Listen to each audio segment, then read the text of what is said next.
Hello friends, welcome to ஆர்கேஷ் with PM channel. இன்றைக்கி நம்ம சேனலில் ஒரு சூப்பரான ஒரு நோட்டிஃபிகேஷன் தான் வந்து பார்க்க போகிறோம். நூலக உதவியாளர் அப்படின்ற ஒரு போஸ்ட்டு தான் வந்து பார்க்க போகிறோம். ஓகேங்களா, அது கூடவே நிறைய போஸ்ட் வந்து கொடுத்துருக்காங்க. அதை பற்றின டீட்டெயில்ஸ் தான் வந்து ஒன் பை ஒன் பார்க்க போகிறோம். ஓகே, வாங்க இப்போ வீடியோக்குள்ளே போகலாம்.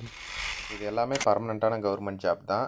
ஒன் பை ஒன் பார்க்கலாம். நிறைய போஸ்ட் வந்து இருக்குது. ஃபஸ்ட்டு வந்து நூலகர் போஸ்ட்டு. ஓகேங்களா, 18,500 சேலரி.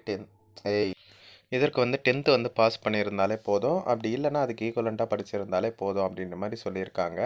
அது மட்டும் இல்லாமல் அது கூடவே வந்து நூலக அறிவியலில் வந்து ஒரு டிகிரி வந்து முடிச்சிருக்கணும் அப்படின்ற மாதிரி சொல்லியிருக்காங்க. அடுத்ததாக பார்த்திங்கன்னா அலுவலக உதவியாளர் போஸ்ட்டு 8th வந்து பாஸ் பண்ணியிருந்தாலே போதுமானது.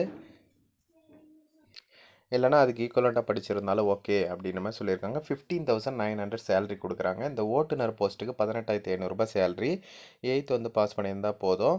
அது கூடவே பார்த்திங்கன்னா ஓட்டுநருன்றதுனால இலகு ரக அல்லது எல்எம்பி இல்லைன்னா ஹெச்எம்பி டிரைவிங் லைசன்ஸ் வந்து கேட்குறாங்க. ஓகேங்களா, அது கூடவே வந்து முதலுதவி குறித்த சான்றிதழ் சர்டிஃபிகேட்டை வந்து வச்சுன்னு இருக்கணும்.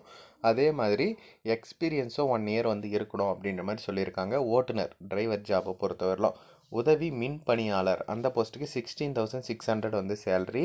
அதுக்கு பார்த்திங்கன்னா உங்ககிட்ட மின் அல்லது மின் கம்பி பணியாளர் தொழிற்பயிற்சி நிறுவன சான்றிதழ் சர்டிஃபிகேட் வந்து வச்சுன்னு இருக்கணும் அப்படின்ற மாதிரி சொல்லியிருக்காங்க. அதே மாதிரி இபிலேருந்து வழங்கப்பட்ட சான்றிதழ் வந்து வச்சுன்னு இருக்கணும் அப்படின்றதையும் வந்து சொல்லியிருக்காங்க. இதற்கான அப்ளிகேஷன் ஃபார்ம் வந்து இதுதான்.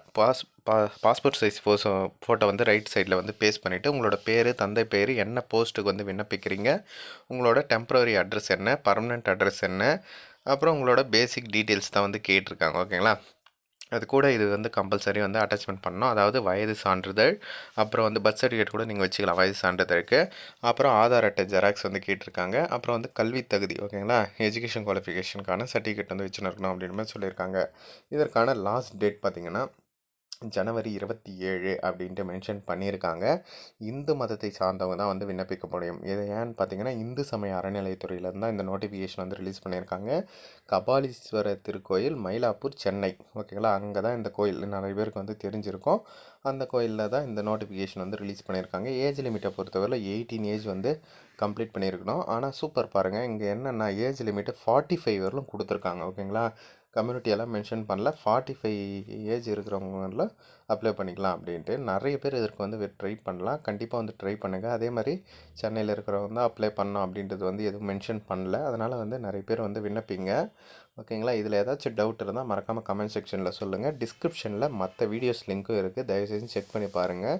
ஏன்னா மற்றதுமே நீங்கள் அப்ளை பண்ணுறதுக்கு யூஸ்ஃபுல்லாக இருக்கும். ஆன்லைனில் அப்ளை பண்ணுறது எதுனாலும் சொல்லுங்கள், நான் அப்ளை பண்ணி தரேன். சேவை ரிலேட்டடாக என்ன ஒர்க்ஸ் பண்ணி கொடுக்கணுனாலும் நான் வந்து பண்ணி கொடுக்குறேன். டிஸ்கிரிப்ஷனில் வாட்ஸ்அப் நம்பர் இருக்குது, என்ன நீங்கள் வாட்ஸ்அப்பில் காண்டாக்ட் பண்ணலாம். ஓகே ஃப்ரெண்ட்ஸ், தேங்க்ஸ் ஃபார் வாட்சிங்.